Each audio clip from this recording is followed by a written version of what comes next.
Parents, this is Alyssa Jacobson, 7th grade counselor. As mentioned in my email last week, we presented to the 7th grade students their scheduling options for next year.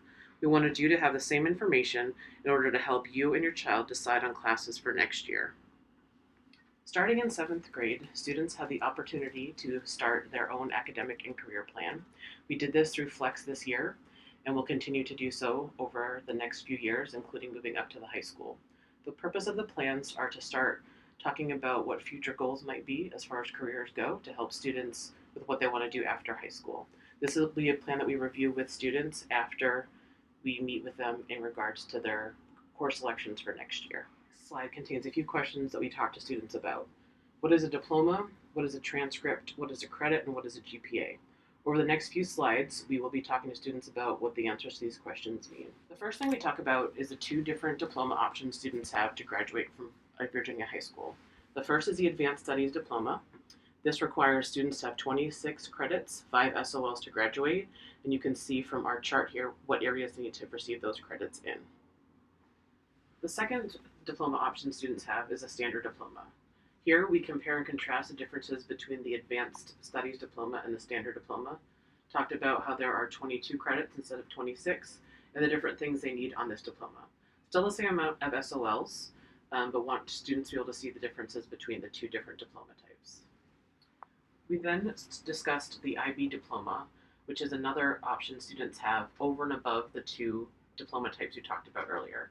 Students must receive either an Advanced Studies or Standard Diploma to graduate. However, if they're interested in IB Diploma, that's kind of like the icing on the cake, a little bit over and above what they would typically do. So we talked about that they only take IB classes in 11th and 12th grade. They are deciding in 10th grade whether or not this is an option for them, that they can either take the full diploma or they can take courses depending on the interest level of the student for IB. This screen, we talked about some of the options students have to receive high school credit in middle school. So for example, any class, Algebra 1 or higher, they'll receive a credit for in math. Spanish, Mandarin, French 1B or above, and an ASL level 1 and above, they will receive 1 credit for each of those courses, as well as World History 1 or Humanities, they'll receive a high school credit for. High school credit would mean these would go on their high school transcript, as well as their grades would count toward their high school GPA. We then talked about what a GPA or grade point average is. Talked about how classes are on a 4-point scale, with A being 4 points, B being 3, and so on. And that it doesn't matter if students receive a plus or a minus in that category, it is still either a 4, 3, etc., all the way down, and then show them how to evaluate their GPA based on classes that they have taken. Thomas Jefferson High School for Science and Technology is a STEM governor school that our students are able to apply to if they choose in the fall of their 8th grade year. We wanted to make sure students were aware of when the process would begin and that they should be starting to look for a session in MEH in the fall of next year. They must be enrolled in Algebra 1 or higher by 8th grade, but they will also be looking at the grades they earn in 7th grade. Students should have an interest in STEM, and students should be interested in this decision. We want to make sure that they were aware of that as well. Students then discussed with us the courses they will be taking for next year.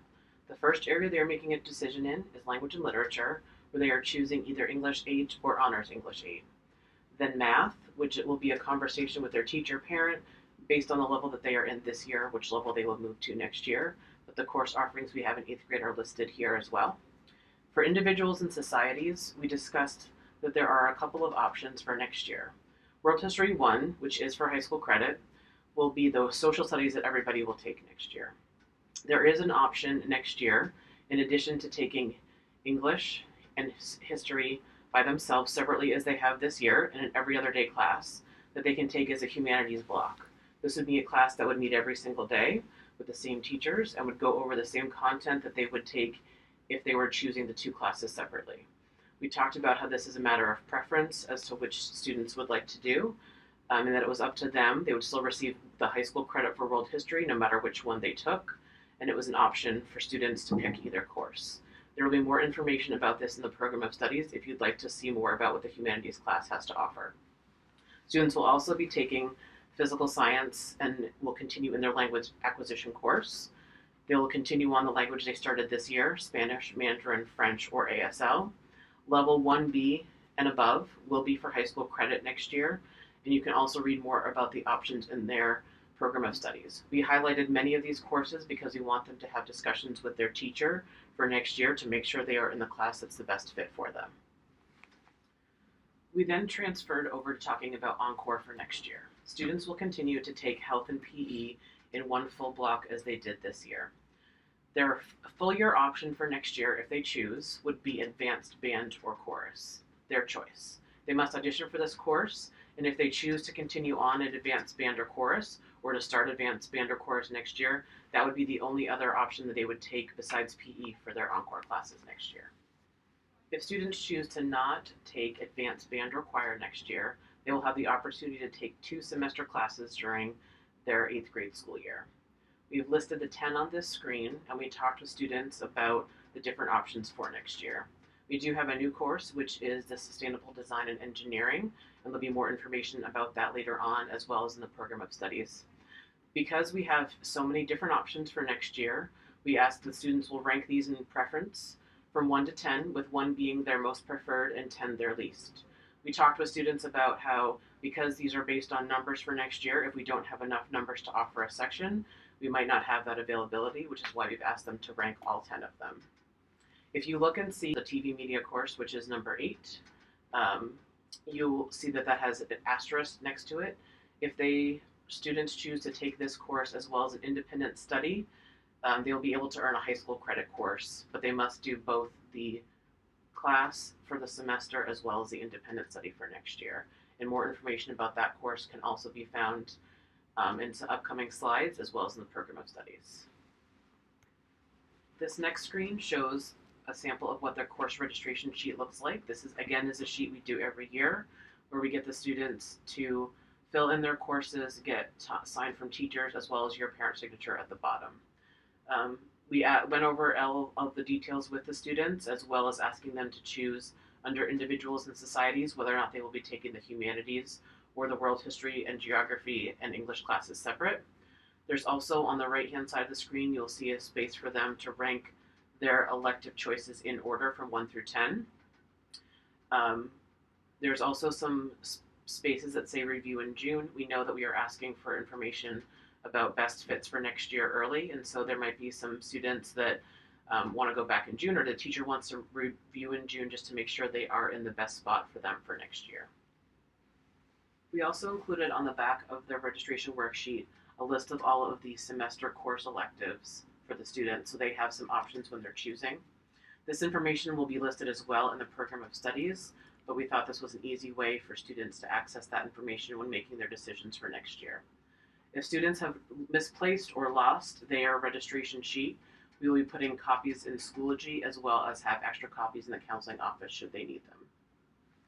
In addition to filling out the paper copy of their registration worksheet, we do ask all students to register online, which is a very easy process for them to do. They will go into their PowerSchool homepage, just like they do to check grades or to check classes or anything like that. Once they go into that worksheet, into that option, they will go to their class registration, which will be on the left-hand side. Once they click on class registration, a screen will pop up allowing them to pick their courses for the 2020-2021 school year.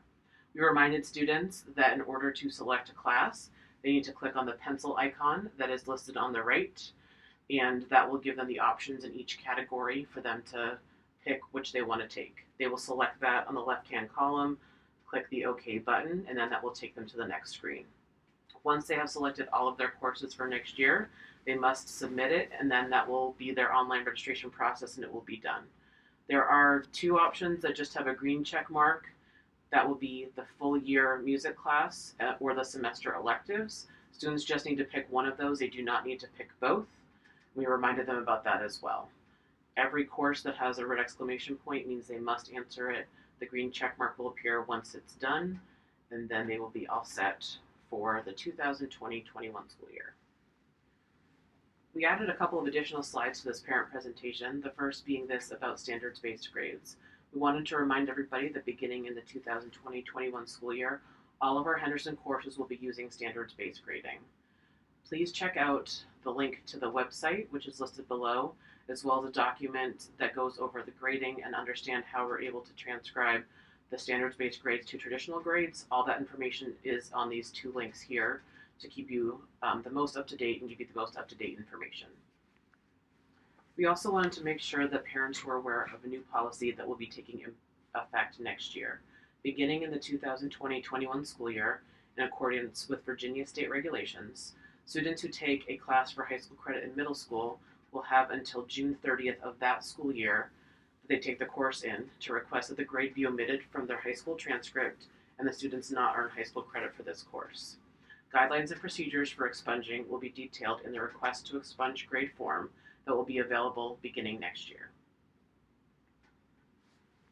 Registration forms and online registration process is due to be completed to the counseling office by Wednesday, March 4th. We want to make sure that you have plenty of time to talk with your child, with their teachers, about the best placement for next year. Ms. Gilmore and Ms. Jacobson will be meeting with students individually during encore classes to go over all this information. If you have any questions at all, if anything is unclear or you need more explanations on something, please feel free to give us a call at the counseling department. We'll be happy to help you. Thanks so much for listening to this presentation, and let us know what else we can do for you.